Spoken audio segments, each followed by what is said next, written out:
12 laiškas. Žmogaus gyvenimo kelionė yra visiškai ir tiesiogiai susijusi su jo atsiverimu naujai informacijai ir gebėjimu priimti pokytį bei naujas tiesas. Kuo greičiau leidžiate naujai tiesai veikti jūsų gyvenime, tuo greičiau plečiasi jūsų suvokimas ir vyksta pokytis materijoje bei santykiuose su artimiausiais žmonėmis. Integruokite naujas žinias į savo suvokimą, net jeigu jų dar nesuprantate ir galvojate kitaip.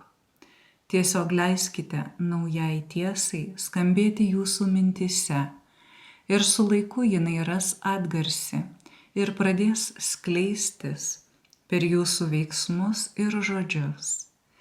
Taip mes žinome, kad labiausiai jūs trokštate saugumo, kuris jums asocijuojasi su stabilumu ir nuspėjamumu. Tačiau turite tai pamiršti ir nebeturėti šio lūkesčio. Susitelkite į savo vidų ir tuomet išoriniai pokyčiai jums nebeturės tokios didelės reikšmės.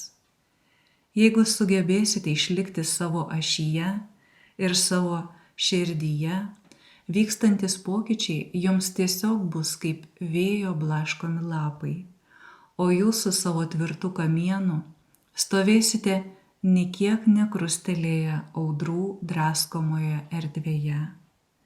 Paleiskite senus įsitikinimus, įpročius, nuostatas ir fantazijas apie jus supančią realybę ir leiskite skleistis naujiems suvokimams. Taip, jie bus nemalonūs, dažnai nepatogus ar neįprasti, bet jie tiesiog būtini. Tai, ką žinote šiandien, rytoj pasikeis ir tai nuostabu, nes jūs jau taip pat būsite pasikeitę. Įsivaizduokite, kad pokytis dabar yra jūsų tarnas ir jūsų geriausias draugas. Išmokite jį pasveikinti ir nenustokite stebėtis, kaip greitai viskas kinta. Tai leis jums išlaikyti vaikišką smalsumą ir mėgavimąsi gyvenimu.